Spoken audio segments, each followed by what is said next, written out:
To start this project, I'm going to show you the components, which are the headboard, the side rails, and the front rail. And I'm going to show you how I figure out dimensions for each part. Here we have the work order for this build. You see the headboard here with its style, side rails, a front rail with legs attached. Now, one of the things that I have to know when I build a bed is I need to know where these rails are going to hit, and I always want them to be an inch below the height of the box spring. Now, all your typical beds, while they'll come in different widths, they generally come in the same depth, which is right at 80 inches. With the 80-inch depth of this bed, I'm going to make my side rails 82 here, so that'll give me an inch in the front and an inch in the back. Generally, you want to have an inch all the way around your mattress of extra space in.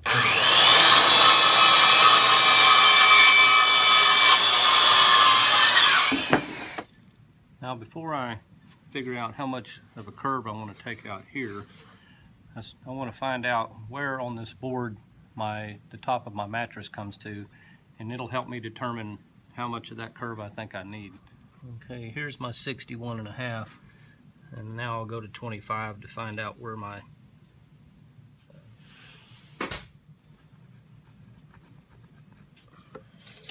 okay, to compensate for the difference in the width and the difference in the height, because our bed's going to be taller and wider.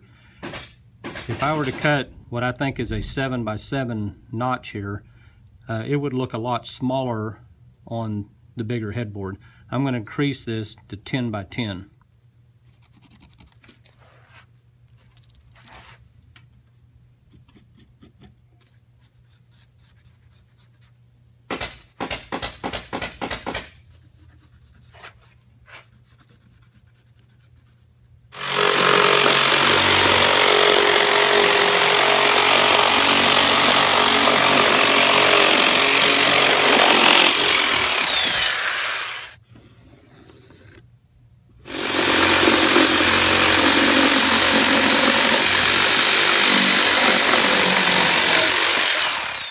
Now the front board of the headboard is complete.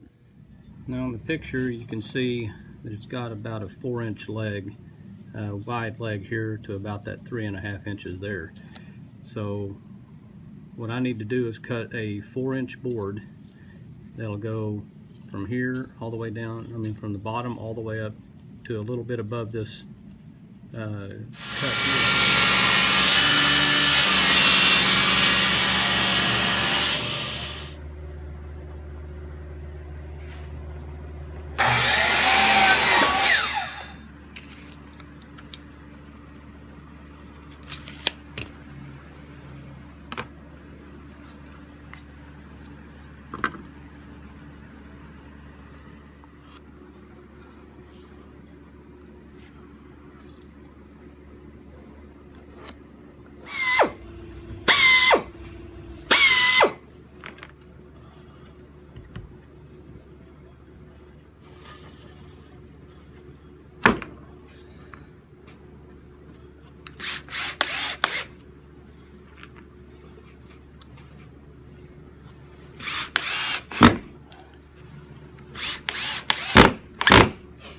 I'll repeat this process all the way around.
Okay, the headboard is ready.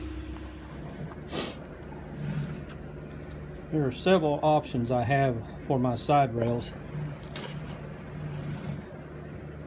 I could go with having a 3/4 inch with about a 1/2 inch together to about 1 1/4 inch, 1 1/8 inch, 1 1/4 pieces of plywood that could be screwed together.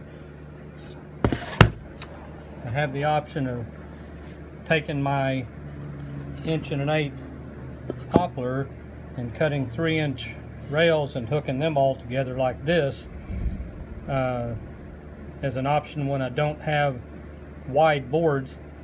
But I went with just straight cuts of my poplar because I had boards that were 10 inches or better. Now, because of the size of these legs not being big enough to be standalone legs that screw in after the fact, I'm going to build them into the frame, so they'll be a part of this rail. Okay, these legs are going to be 2.5 at the top and come down to 1 3/4 inches at the bottom.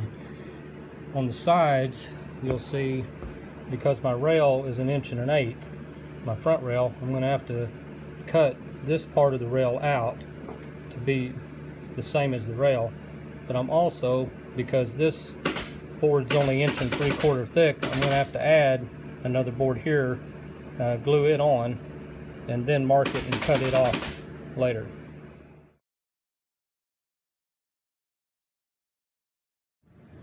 Okay, I now have my front legs ready. For the front, the rail is going to go through here. I've reduced these to 1.5 inches so I can screw in and have a good hold on both sides.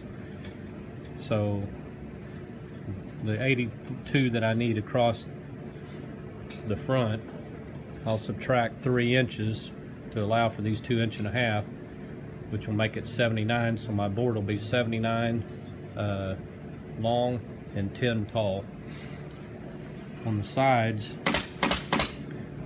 I've got the 1 1/8 inches. Got this reduced to 1 1/8 inches. That's the same width as my rail that'll go across the front. Right here you can see where I added the wood pieces and then cut them to fit to be the same as the front. Before I put these rails together to make the front rail with the legs, I'm going to have to rough sand these leg parts.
Okay, I now have my front rail with legs attached.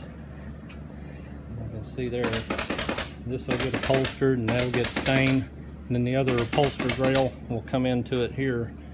And I'll show you the hardware that I'll use to hook them together later. Okay, I now have all my parts to be upholstered. I have my headboard, I have my 2 side rails, and I have my front rail with legs attached. So this wraps up part 1 of doing the framing, and we'll move on to the upholstery.